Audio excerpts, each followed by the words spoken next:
Assalamualaikum warahmatullahi wabarakatuh. Waalaikumsalam warahmatullahi wabarakatuh. Kembali lagi bersama saya Jahid. Kali ini saya masih ditemani guru saya Ustadz Muhammad Nuruddin. Aywa. Kita akan melanjutkan bincang-bincang yang sebelumnya, masih terkait tentang agama, Ustadz. Baik. Kali ini saya punya beberapa pertanyaan lagi. Iya. Begini, Ustadz. Di Barat itu banyak orang-orang yang tidak percaya Tuhan. Ya. Nah, orang-orang begitu itu imannya diterima apa enggak sih, Ustadz? Ya kalau nggak percaya Tuhan udah jelas. Mungkin begini pertanyaannya. Ada di Barat tuh orang-orang yang dia itu percaya Tuhan, tapi kadang-kadang nggak percaya agama. Gitu. Itu ada aliran istilahnya itu deisme. Paham namanya deisme. Kalau ateisme, ateis ada namanya ateis. Ateis itu artinya orang nggak percaya Tuhan. Nanya, kau percaya Tuhan? Do you believe in God? No. Kau percaya Tuhan? Hal tu'min biwujudillah? La. Ya, kalau orang bilang nggak percaya Tuhan, itu namanya ateis. Paham nggak? Ya. Kalau orang percaya Tuhan, tapi Tuhannya banyak, itu namanya politeis. Politeis. Orang musyrik itu sebutannya politeis. Kalau orang percaya Tuhan, Tuhannya satu. Istilahnya apa? Monoteis. Kita ini sebagai orang Islam, kita berpaham monoteis. Nama pahamnya monoteisme. Monoteisme itu istilah keren dari tauhid. Nanti kamu kalau dari kampus ketemu tuh istilah-istilah begitu. Tauhid itu istilah kerennya monoteisme. Kalau percaya satu Tuhan. Kalau percaya dengan dua Tuhan, dualis. Pahamnya namanya dualisme. Ya.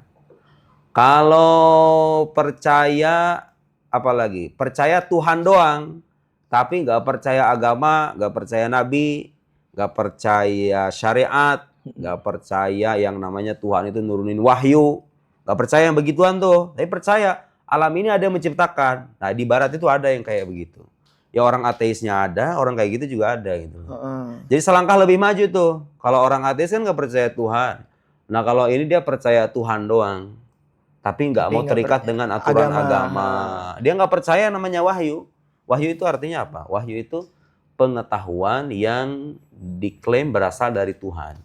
Tuhan memberi pengetahuan diterima oleh seorang manusia pilihan namanya nabi. Paham nggak? Nah, kelompok deisme, penganut deisme, sebutnya ini deisme. Deisme itu paham yang meyakini bahwa Tuhan tuh menciptakan alam dan selesai gitu loh. Kayak orang buat arloji. Orang buat jam tangan. Setelah jam tangan dibuat, dia nggak ngapa-ngapain lagi kan? Nih yang buat jam tangan ini nih. Iya. Orang buat jam tangan nih. Ya udah selesai. Iya. Beroperasi sendiri gitu loh. Nah itu di Barat, orang Barat ada yang kayak gitu. Sebenarnya seperti Anthony Flew misalnya. Anthony Flew itu dulunya seorang ateis. Tiba-tiba di kemudian hari dia menemukan Tuhannya. Di usia mungkin sekitar 80 tahun. Dia mengarang buku. Tadinya itu membela ateisme. Tiba-tiba ketemu tuh sama Tuhannya. Tapi udah tua. Cuman dia belum sampai beragama. Belum sampai pada kesimpulan bahwa Tuhan tuh nurunin wahyu, terus kita beragama dan lain-lain. Itu namanya deisme. Kalangan deisme itu, penganut deisme itu, ya begitu kayak gini. Tuhan tuh menciptakan alam, udah selesai nggak diatur. Nah, menurut kamu sekarang kira-kira gimana tuh Tuhan yang kayak begitu? Sempurna apa enggak itu? Enggak lah. Cuma nyiptain dunia. Iya, dia hanya menciptakan tapi nggak mengatur gitu loh. Mana yang lebih sempurna sekarang? Kayak gini aja logika sederhana. Mana yang lebih sempurna? Orang menyusun bangunan terus membiarkannya begitu aja, atau dia menyusun sekaligus merawat bangunan itu sampai dia layak ditempati, digunakan, dimanfaatkan. Mana yang lebih sempurna? Menyusun dan mengatur. Merawat kan, mengatur. Nah, bedanya kalangan penganut deisme dengan kita yang monoteisme, yang beragama Islam ini. Kita meyakini bahwa Allah itu bukan hanya menciptakan alam, tapi juga mengatur alam semesta. Dia sebagai bentuk kasih sayangnya memberikan panduan kepada manusia bagaimana caranya hidup di dunia ini. Kasih tahu yang baik, yang buruk, yang benar, yang salah. Begitu nggak? Dididik hawa nafsunya supaya bisa dikendalikan dan seterusnya. Supaya mereka bahagia. Bahagia sekarang, juga bahagia di masa mendatang. Nah itu gunanya agama. Pertanyaannya sekarang, kalau orang ngaku percaya Tuhan doang, imannya terima apa enggak? Nggak percaya nabi, nggak percaya agama. Iman itu percaya dengan semua yang disampaikan oleh Tuhan kepada nabinya. Itu inti iman. Artinya kalau orang hanya percaya kepada Tuhan, hanya kepada Tuhan doang, nggak percaya kepada utusannya, itu imannya nggak lengkap, imannya nggak sah, imannya nggak diterima. Ya kalau orang syahadatnya, termasuk orang muslim kalau ngomong asyhadu an la ilaha illallah, nggak dilanjutkan dengan wa asyhadu anna muhammadar rasul, itu imannya nggak sempurna. Iman yang sempurna itu mengharuskan kita satu, percaya Tuhan. Ini Tuhan ini kalau cuman menciptakan alam doang nggak ngasih aturan, berarti nggak sempurna dong. Iya. Nah, berarti Allah sebagai bentuk kasih sayangnya menurunkan wahyu, menurunkan agama, menurunkan syariat. Berarti kita harus percaya dengan semua utusannya tanpa dibeda-bedain. Paham nggak? Iya. Nah, baru imannya sempurna. Setelah percaya utusan Tuhan, apakah cukup? Allah ngaku percaya Allah, percaya Nabi. Selesai? Enggak. Belum. Nanti Nabi mengabarkan kelak akan ada hari pembalasan. Ada yaumul hisab. Ada sirat, ada sorga, ada neraka, balasan bagi orang-orang taat, ganjaran bagi orang-orang yang ahli maksiat. Dijelaskan tuh semuanya. Wajib hukumnya percaya dengan semua yang dikabarkan oleh Nabi. Di kita di agama Islam, Nabi Muhammad mengabarkan ada manusia-manusia terdahulu namanya Musa, Isa, Ibrahim, Hud, Saleh, Syuaib, Harun, Ilyas, Adam, Idris, Nuh, Hud, Saleh, Ibrahim, Ismail, Ishak, Yakub, Yusuf, dan nabi-nabi yang lain. Kita nggak pernah ketemu, tapi dikabarkan sama Nabi, nabinya jujur. Terbukti sebagai utusan Tuhan. Mau nggak mau kita harus percaya. Kalau satu nabi diingkari, sama aja imannya juga nggak sah. Karena jadi iman itu satu paket, satu kesatuan yang nggak bisa dipisah. Nggak bisa orang itu aku percaya Tuhan, tapi mengingkari utusannya, mengingkari aturannya, berarti imannya itu bermasalah. Paham nggak maksudnya? Paham, iya.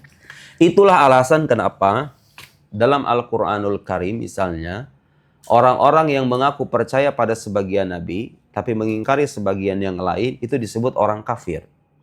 Innalladzina yakfuruna billahi wa rusulihi wa yuriduna ayyufarriqu bainallahi wa rusulihi wa yaquluna nu'minu bi ba'din wa nakfuru bi ba'din wa yuriduna ayyattakhidhu baina dzalika sabila ulaika humul kafiruna haqqan.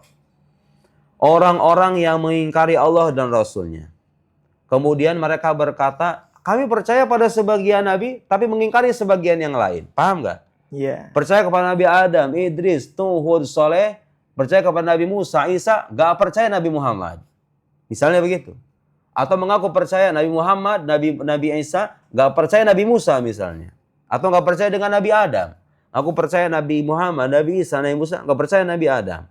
Al-Quran menyebutkan orang-orang semacam ini, ulaika humul kafiruna haqqa. Mereka itulah orang kafir. Jadi gimana? Imannya nggak diterima. Kebayang nggak? Orang aku percaya Allah, percaya pada sebagian nabi doang. Kenapa imannya nggak terima? Ya karena itu utusan Allah. Masa kamu tolak? Paham nggak? Iya.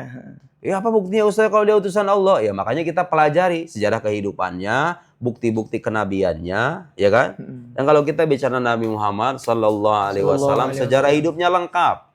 Mau dikaji apanya, akhlaknya, budi pekertinya, bukti kejujurannya, bukti kenabiannya banyak semuanya.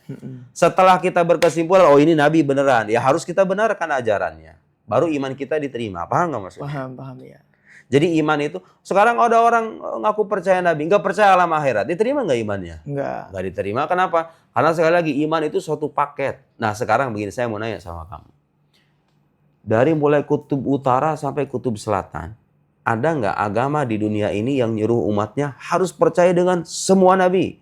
Semua kitab suci, semua yang mereka bawa. Percaya kepada Allah, percaya dengan semuanya. Nggak dibeda-bedain. Ada nggak agama selain agama Islam yang nyuruh umatnya kayak begitu? Ada nggak? Saudara kita yang beragama Kristen, percaya Nabi Isa atau enggak? Percaya. Percaya Nabi Musa? Percaya. Tapi tidak percaya kepada Nabi Muhammad sallallahu alaihi wasallam. Kita percaya Nabi Muhammad, percaya kepada Nabi Isa. Kamu kalau nggak percaya Nabi Isa, iman kamu batal selesai. Kau percaya Nabi Muhammad, tapi aku tidak percaya kepada makhluk namanya Isa. Sudah selesai, kamu bukan orang beriman, nggak dianggap. Iman kamu batal. Karena iman itu satu paket. Begitu ya. Kepercaya orang-orang Yahudi. Percaya kepada Nabi Musa atau enggak? Percaya orang Yahudi. tapi nggak mengakui kenabian Nabi Isa, ya kan? Iya. Nggak mengakui kenabian Nabi Muhammad, sama juga tidak dianggap iman. Iya. Terus diperintahkan nggak orang Yahudi, orang Kristen untuk beriman kepada Nabi Muhammad? Diperintahkan dalam Al-Quran. Ya Bani Israil adhkuru ni'mati allati an'amtu alaikum wa ufu bi'ahdi ufi bi'ahdikum wa iyaya farhabun wa aminu bima anzaltu musaddiqan lima ma'akum. Aminu, apa artinya aminu? Berimanlah kalian bima anzaltu musaddiqan lima ma'akum, berimanlah kalian kepada apa yang aku turunkan. Maksudnya Al-Quran yang diturunkan kepada Nabi Muhammad sallallahu alaihi wasallam. Orang Kristen disuruh beriman enggak sama Nabi Muhammad? Disuruh beriman. Ya ahlal kitab la taghlu fi dinikum wa la taqulu 'ala Allahi illal haqq innamal masihu Isa ibnu Maryam rasulullah. Nabi Isa itu menurut pandangan Al-Qur'an adalah utusan Allah. Wa kalimatu alqaha ila Maryam wa ruhum fa aminu billahi wa rusuli. Berimanlah kalian kepada Allah dan para rasulnya. Di antara rasulnya ada makhluk agung namanya Nabi Muhammad sallallahu alaihi wasallam. Berarti orang Kristen, orang Yahudi diperintahkan beriman kepada Nabi Muhammad. Kemudian ada lagi banyak ayat tadi. Qul ya ayuhan nas inni rasulullah ilaikum jami'a. Nabi Muhammad diperintahkan dalam Al-Qur'an untuk berkata, "Inni rasulullah, aku utusan Allah ilaikum jami'a, kepada kalian semuanya." Berarti gak cuma orang Arab doang. Karena kita hidup setelah Nabi Muhammad diutus, maka kita wajib mempelajari agamanya. Paham? Paham. Kalau orang sudah sampai kepadanya dakwah, dia otaknya sehat, panca inderanya sehat. Dia punya kesempatan belajar. Dia tidak mau menggunakan semua fasilitas yang Allah berikan itu, lalu memilih kekufuran, ya jelas imannya nggak diterima. Walaupun dia percaya Tuhan. Paham nggak? Jelas nggak? Iya jelas. Jelas. Pertanyaan selanjutnya ya tadi. Soal akhir, na'am. Begini, tadi Ustadz nyebut banyak sekali agama ya. Dalam Islam, dalam pandangan Islam begitu, bagaimana pandangan Islam tentang agama-agama yang banyak itu? Apakah menolaknya atau menerimanya dengan baik gitu? Ya tadi itu saya bilang bahwa dalam Al-Quran sudah jelas disegaskan inna dina indallahil Islam. Sesungguhnya agama yang diridhoi oleh Allah itu adalah agama Islam. Ada orang nanti mengartikan Islam itu kan artinya pasrah, Ustaz. Berarti kalau orang Yahudi, orang Kristen pasrah kepada Tuhan, berarti sama-sama Islam dong? Oh enggak begitu. Orang kalau ngaku pasrah sama Allah, dengerin ini saya mau nanya. Orang ngaku nih, aku pasrah kepada Allah. Berarti konsekuensinya apa? Dia harus percaya dengan semua Utusannya. Allah, ya kan? Iya. Kan dia pasrah sama Allah. Kalau dia mengaku pasrah kepada Allah, berarti harus tunduk sama aturan, ya kan? Iya. Di antara aturan Allah itu apa? Harus beriman kepada semua nabi. Berarti kalau ada orang beragama apapun, mengaku percaya sebagian nabi, tapi nggak percaya pada sebagian yang lain, diakui nggak kepasrahannya kira-kira? Itu kepasrahan yang palsu. Paham nggak maksudnya? Islam ini maksudnya itu betul pasrah kepada Allah, tapi ada konsekuensinya. Kalau pasrah kepada Allah, mengakui semua utusan Allah. Sekarang saya menanya, agama-agama di luar Islam mengakui Nabi Muhammad atau enggak? Enggak mengakui. Kalau mengakui Nabi Muhammad, maka dia jadi Muslim, Pak. Paham. Jadi kalau ada orang Kristen, orang Yahudi, ngaku aku percaya dengan Nabi Muhammad, berarti apa? Jadi Walaupun gak mengikrarkan syahadat. Ya, tapi secara tidak langsung kan dia jadi Muslim. Kalau dia bilang, aku percaya dengan Nabi Muhammad, ya berarti dia kok jadi Muslim. Kan inti Islam itu apa? Iya. Mengakui keesaan Allah. Kan orang Kristen, orang Islam mengakui udah keesaan Allah sebetulnya. Iya. Coba bedanya mereka dengan kita apa? Tidak mengakui Nabi Muhammad. Meskipun konsep ketuhanan ada beda nanti. Ada bedanya nanti. Karena Al-Quran sudah tegas menyebutkan bahwa agama yang diridhoi Allah itu agama Islam. Dan Al-Quran terbukti sebagai firman Allah. Maka kita nggak punya alasan untuk membenarkan agama di luar Islam. Nah kemudian begini. Semua Nabi itu pada hakikatnya datang dengan satu agama. Inti dari agama ini adalah mengesahkan Allah dan mengakui semua utusannya. Itu namanya Islam. Ini Nabi Adam, Nabi Idris, kalau ditanya agama Nabi Adam, Nabi Idris, semua Nabi itu agamanya apa? Agamanya tauhid. Agama tauhid mengesahkan Allah. Oh kenapa Allah itu tidak esahkan? Karena Allah cuma satu. Allah yang disembah sama Nabi Adam dengan Allah yang disembah sama Nabi Muhammad, beda atau sama? Sama. Ya sama aja. Tuhan kan itu aja, ya nggak? Yeah. Kalau karena Tuhannya satu, berarti konsep ketuhanan yang benar itu harus ada satu. Itu dijaga sama Nabi. Tidak ada Tuhan selain Allah. Cuma nanti ada beda dalam rincian-rincian. Biasa. Tapi intinya mereka percaya Allah itu satu, Allah itu esa, dan yang kedua mereka harus percaya pada semua utusannya. Nah sekarang kita hidup pada abad di mana Nabi Muhammad itu udah diutus. Kalau sekarang saya hidup pada zaman Nabi Musa misalnya, Nabi Isa-nya belum ada. Saya diminta percaya kepada Nabi Musa dan nabi-nabi sebelumnya. Paham nggak maksudnya? Ya kan? Iya. Kan Nabi Isa belum ada. Kalau saya hidup pada zaman Nabi Isa, berarti saya harus beriman kepada Nabi Isa dan beriman kepada Nabi Musa dan nabi-nabi yang lain. Nggak boleh dipisah-pisahin. Berhubung kita abad 21, Nabi Muhammad sudah diutus, ajarannya sudah diterima oleh kita, maka kalau kita mau beriman dengan keimanan yang sempurna, mau tidak mau kita harus memeluk agama Islam ini. Karena inilah agama yang diturunkan oleh Allah Subhanahu wa taala. Bukti-buktinya jelas, bukti-bukti kebenarannya bisa kita uji bersama. Nah, karena itu Islam menolak agama lain. Tidak membenarkan maksudnya. Tapi kalau dalam hubungan sosial bagaimana panduannya? Kita disuruh bermusuhan atau hidup berdamai? Berdamai. Nah, jadi orang harus bisa membedakan antara keyakinan dengan hubungan sosial, dengan ranah sosial. Dalam hal keyakinan, kita berbeda dan gak bisa membenarkan agama lain. Paham gak maksudnya? Tapi menyangkut hubungan sosial, Allah gak melarang kita berbuat baik. Paham gak maksudnya? Paham. Itulah indahnya agama Islam. Jadi tegas itu. Jangan dicampur adukan. Mentang-mentang Islam menolak agama lain, berarti kalau gitu kamu egois dong. Kalau kamu pengen masuk surga sendirian, oh gak begitu. Justru kita dengan mengatakan Islam agama yang benar itu ingin mengajak orang-orang ini agama. Dan Nabi Muhammad itu diutus hanya untuk mengajak aja, bukan memaksa. Boleh nggak kita maksa dalam agama? Nggak boleh. Ada orang masuk Islam karena paksaan, perlu dipertanyakan ulang. Kalau ada yang masuk Islam gara-gara pengen kawin doang, misalnya pasangan beda agama, kemudian ingin dilegalkan sama KUA, kan ada kayak gitu kan? Enggak, agama bukan permainan. Agama itu harus dipeluk dengan penuh kemantapan dan keyakinan. Kamu benar nggak yakin Nabi Muhammad itu seorang nabi? Oh ya. Setelah dipelajari, setelah dipaparkan buktinya. Yakin nggak Allah itu Esa? Ya sudah, kalau sudah yakin, asyhadu an la ilaha illallah wa asyhadu anna Muhammadar Rasulullah. Paham maksudnya? Yeah. Jadi agama itu dari dulu yang Allah turun itu cuma satu gitu loh, paham nggak? Intinya itu apa? Tunduk sama Allah, mengakui keesaannya dan mengakui semua utusannya. Itulah agama Islam intinya. Itulah inti agama Islam. Agama-agama yang lain bagaimana Ustaz? Itu ada yang menyembah sapi, ada yang menyembah berhala, ada yang Tuhannya banyak. Ya itulah yang dikoreksi sama agama Islam. Itu keyakinan menyimpang. Ngomong keyakinan menyimpang itu bukan berarti kita harus bermusuhan. Oh tetap, mereka sahabat kita, saudara kita. Tidak ada alasan untuk bermusuhan hanya karena perbedaan keyakinan. Gitu, paham nggak? Indah kan?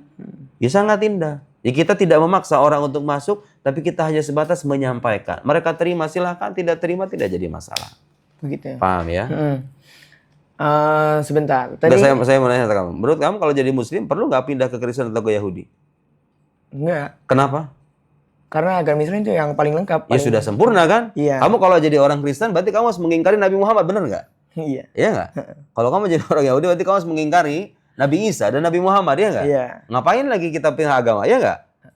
Kitab suci kita semua percaya. Bukan cuma Al-Quran yang kita percaya. Injil, Taurat, Zabur, semua kitab suci yang dikasih sama Nabi kita percaya. Udah lengkap gitu istilahnya. Paham nggak? Paham maksudnya ya? Supaya nanti kamu punya panduan. Kalau nanti ada godaan pindah agama, ngapain pindah agama? Agama kamu udah benar. Paham maksudnya? Iya. Iya. Terus bagi kita anak-anak muda zaman sekarang itu penting nggak sih beragama, Ted? Bukan penting lagi. Itu sangat penting. Kenapa? Paling tidak untuk etika anak-anak muda seperti usia kamu itu. Sekarang kadang-kadang masalah mereka itu bukan masalah otak. Kadang otaknya juga bermasalah kadang-kadang. Udah mau otaknya bermasalah, akhlaknya bermasalah. Jadi orang tuh meskipun pinter, dan orang pinter banyak kan sebenarnya di Indonesia itu. Kadang-kadang orang pinter berpendidikan, orang pinter berpendidikan, wajahnya tampan dan danannya menjanjikan, tapi nggak punya akhlak. Enak gak kamu kira-kira hidup sama orang kayak gitu? Agama itu penting untuk membangun akhlak, untuk membangun moralitas, memenuhi kebutuhan rohani kita. Kalau makan minum itu memenuhi kebutuhan jasad, mengingat Allah Subhanahu wa taala, mengingat Nabi Muhammad SAW, membaca Al-Quran, duduk dengan orang-orang soleh, mendidik hawa nafsu, itu kebutuhan rohani. Agama itu datang untuk memenuhi kebutuhan rohani. Supaya apa? Supaya orang hidup nggak kayak binatang. Paham nggak? Tahu binatang kayak gimana hidupnya? Makan, minum, tidur, main. Bener nggak? Ya. Ada manusia hidupnya kayak begitu? Ada. Beragama tapi kan? Beragama, nggak ngamalin agamanya itu. Kalau orang beragama dan dia beragama dengan benar, dia tahu kewajiban. Oh, saya ini beda dengan binatang. Bangun subuh itu bukannya kemudian tidur lagi sampai jam 9. Dia langsung ambil air wudhu, Allahu Akbar gitu loh. Karena binatang, kambing sama ayam gak bilang Allahu Akbar. Kalau ayam ya berkokok, ya kan? Kalau anjing yang menggonggong, lah kamu ngapain? Mau ikutan sama mereka, Allahu Akbar bilang ya manusia. Itu gunanya agama, meningkatkan derajat kemanusiaan kita gitu loh. Tapi kan bisa Ustadz, orang baik tanpa harus beragama kan bisa. Iya. Tapi kebaikan kamu gak lengkap gitu loh. Karena kenapa? Kebaikan kamu itu akan berakhir dengan sia-sia. Terus apa setelah itu? Setelah kamu mati gimana? Kan sekarang kita menyaksikan ada orang-orang sekarang ada orang-orang dizolimi. Dengerin. Ada orang-orang dizolimi di dunia ini dan belum mendapatkan balasan. Iya nggak? Ada orang-orang padahal dia udah rajin ibadah. Rajin ibadah, orang taat dizolimi. Dia belum mendapatkan ganjaran. Ada orang sebaliknya, hidupnya enak, di ruangan ber-AC, kemudian duitnya itu miliaran, ternyata hasil maling, hasil korupsi, belum dibalas sama Allah. Kadang-kadang kalau misalnya kita ngelihat begitu, berarti harus ada dong hari pembalasan itu, ya kan? Dan sekarang ada orang berbuat baik, kadang-kadang tuh balasannya belum setimpal gitu loh, paham nggak? Iya. Nah berarti Allah menjanjikan adanya hari itu. Kamu beragama itu melengkapi kebaikan kamu, paham nggak? Karena di balik perbuatan baik kamu mengakui dan tunduk kepada Tuhan yang kelak akan beri kamu balasan. Paham nggak? Kalau orang nggak beragama dan nggak bertuhan, artinya apa? Dia berbuat baik sebatas berbuat baik aja. Nggak bernilai di mata Allah Subhanahu Wa Taala. Agama datang, kamu berbuat baik iya. Tapi ingat, alam ini ada yang menciptakan, kamu ada yang menciptakan, dan sebagai konsekuensi kita harus tunduk pada yang menciptakan kita itu. Itu agama datang. Mengajari kita Allah itu siapa, bagaimana cara mendekatkan diri kepadanya, bagaimana cara kita membangun akhlak yang baik dengan sesama. Dan sekarang banyak anak-anak muda yang kehilangan arah hidup, mereka yang depresi, itu rata-rata mereka yang kebutuhan rohaninya kurang, tidak terpenuhi, ya kan? Tanya deh mereka, suka sholat apa enggak? Kalau kamu nemu anak-anak muda yang enggak jelas, yang jadi gerandong-gerandong gitu di jalanan, tanya sama mereka, suka sholat apa enggak? Jawabannya enggak. Kadang-kadang jawabannya, iya saya masih sholat 2 kali sehari. Berarti ada yang masalah, ada masalah dengan kehidupannya. Kadang-kadang sholat 5 kali, tapi nggak tahu sholat buat apaan, nggak tahu maknanya sholat, ya kan? Kadang-kadang sholatnya jalan, maksiatnya juga jalan gitu. Agama itu datang mendidik hawa nafsu. Orang sepintar apapun kalau diperbudak sama hawa nafsunya, jadi orang bodoh pada akhirnya, ya kan? Iya. Agama itu datang menyadarkan kita bagaimana caranya kita hidup dengan cara mengendalikan hawa nafsu itu. Itu penting kan? Akhlak itu paling penting. Bagus kan agama itu? Iya. Ketika orang bicara, ya diperhatikan pesan-pesan agama. Ada anak-anak muda yang ketika kita bicara, mereka ngobrol sibuk dengan dunia sendiri-sendiri, ya kan? Nah, Iya. itu agama itu datang. Kalau ada santri yang masih kayak begitu, itu ciri apa? Ciri akhlaknya bermasalah, ya kan? Terakhir saya tuh ngelihat ada ini, ada anak membunuh, bukan cuma membunuh, iya membunuh orang tuanya. Yang terakhir baru banget tuh bukan membunuh, tapi memukul orang tuanya sampai bonyok, memukul ibunya. Dia diomelin sama orang tuanya, pukul balik, dia marah kali ya. Kadang-kadang tuh anak-anak begitu juga masalahnya itu bukan dari dia sendiri. Kadang-kadang orang tuanya gak ngasih pendidikan yang benar, ya nggak? Ya anak-anak kayak begitu tuh benar, dia salah, itu durhaka itu. Tapi kadang-kadang cara orang tua mendidik juga kadang-kadang salah. Tuh, dari mana orang tahu pendidikan yang benar, pendidikan yang salah? Agama ngasih panduan tuh. Lihatlah Nabi Muhammad mendidik anaknya kayak begitu. Bukan ngomel terus-menerus, ya kan? Iya. Ah, merasa terwakili kamu ya? Merasa terwakili, ya kan? Pendidikan yang baik itu bukan pendidikan yang memperbanyak omongan, tapi menampilkan tindakan dan keteladanan. Iya. Kalau orang tua kerjaannya ngomel terus, kerjaannya nyuruh terus, Kerjaannya menekan terus. Was, wes, was, was, wes, was, was, wes, was. Hilang rasa hormat dari diri anak. Lama-kelamaan hilang rasa sayang dari diri anak. Lama-kelamaan benci sama orang tuanya. Orang tuanya melakukan kekerasan, dia balik melakukan. Orang tuanya berani nonjok, dia nonjok balik. Atau salah sorangan. Salah orang tuanya juga, ya kan? Lihat, bergunanya agama bukan cuma buat anak remaja, buat orang tua juga berguna. Gimana cara yang mendidik anak yang benar gitu loh. Ya bukan berarti kalau begitu anak tuh dibiarin gitu aja, nggak gitu juga. Maksudnya tuh harus berimbang gitu loh. Ada saat mereka itu dibiarkan, ada saat mereka ditegur, ada saat mereka dinasihati, ada saat mereka itu dicintai, ada saat mereka dipeluk, ada saat mereka itu diberikan arahan, begitu kan. Ini mah anak kadang udah mah jatuh, kamu sih nggak hati-hati. Kata mama juga apa? Iya nggak? Jatuh dipukul lagi, ada nggak? Rusak mental anaknya. Mental anaknya rusak. Lama-kelamaan apa? Ya udah, hilanglah itu rasa kasih sayang dari anak kepada orang tua, membangkang sama orang tuanya. Gara-gara apa? Pendidikan yang sah. Agama ngasih tahu, nih cara mendidik yang benar nggak begitu. Begini contohnya. Tuh, penting kan? Soalnya begini, kalau dari rumah tangga udah rusak,